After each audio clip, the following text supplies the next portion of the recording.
also, man? Very good, thank you. How are you? IPL চলাকালীন নাতাশা ও হার্দিক পান্ডিয়া দম্পতির বিবাহ বিচ্ছেদের গুঞ্জন শুরু হয়। হার্দিকের সঙ্গে বিচ্ছেদের গুঞ্জনের মধ্যেই নাতাশার নতুন ভিডিওকে ঘিরে নেটিজেনদের মাঝে হইচই। নিজের ইনস্টাগ্রাম স্টোরিতে নাতাশা মানুষের জীবন থেকে সমস্যা দূর করার কথা বলেছেন।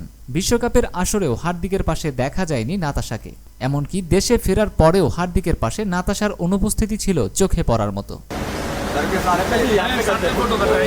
বিশ্বকাপ জিতে দেশে ফিরে ছেলে অগাস্তর সঙ্গে খুনসুটি করতে দেখা গিয়েছিল হার্দিককে, সেখানেও ছিল না নাতাশা। তবে মাঝে মধ্যে সামাজিক মাধ্যমে ছবি শেয়ার করে বেবি পান্ডিয়া লিখে তাতে খানিকটা জল ঢেলে দেন। তবে এখন স্পষ্ট সত্যিই আলাদা হচ্ছেন তারা।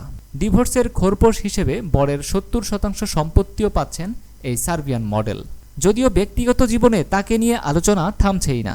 যার বড় খবর কারণ অবশ্যই স্ত্রী নাতাশা স্ট্যানকোভিচের সঙ্গে ডিভোর্সের খবর। তবে এরই মাঝে আবার নতুন প্রেমের খবর নেটিজেনদের মাঝে। তবে কি হার্দিক আবার প্রেমে জড়িয়েছেন? কে সেই রহস্যময় সুন্দরী? হিন্দুস্তান টাইমসের এক সূত্রে জানা যায় সেই রহস্যময় নারী প্রাচী সোলাক্সি। তিনি পেশায় একজন মেকআপ আর্টিস্ট। সামাজিক মাধ্যমে তার একটি ছবি পোস্ট সবার নজরে এসেছে, যেখানে হার্দিকের সঙ্গে পোশাকে টুইনিং করতে দেখা যায় তাকে। সেই পোস্টে হার্দিককে বেশ হাসি খুশি দেখা যাচ্ছিল। প্রাচী আর হার্দিকের ডেট করার খবরটি সম্পূর্ণই ভুয়া।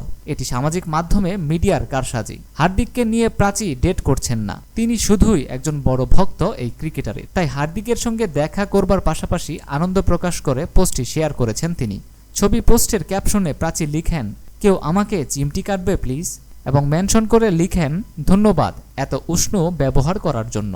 এই পোস্টের কমেন্ট সেকশনে একজন লিখেছেন, নাতাশার থেকে অনেক ভালো। অপরজন লিখেন, গায়স নতুন ভাবি পেয়ে গেছি, ম্যাডাম হার্দিক ভাইয়ের সঙ্গে বিয়ে করে নাও। পুরো পান্ডিয়া পরিবার প্রাচীর খুব ঘনিষ্ঠ বলেই মনে হচ্ছে, যা ডেটিং গুজবকে উস্কে দিয়েছে। 2020 সালের 31 মে বিয়ে করেছিলেন হার্দিক পান্ডিয়া ও নাতাশা। সেই বছরের 30 জুলাই তার প্রথম সন্তান আসে। ছেলে অগাস্তকে স্বাগত জানান এই দম্পতি। এরপর 2023 সালে সামাজিকভাবে বিয়ে করেন উদয়পুরে। খ্রিস্টান আর হিন্দু নিয়মকানুন মেনে তাদের বিয়ে হয়। আইপিএল 2024 সালে হার্দিকের পারফরম্যান্সের জন্য ট্রোলড হয়েছেন নাতাশা। হার্দিক মুম্বাই ইন্ডিয়ান্সে খারাপ পারফরম্যান্সের কারণে নাতাশার ইনস্টাগ্রাম পোস্টে অপমান ও অবমাননাকর মন্তব্যের বন্যা বয়ে যায়।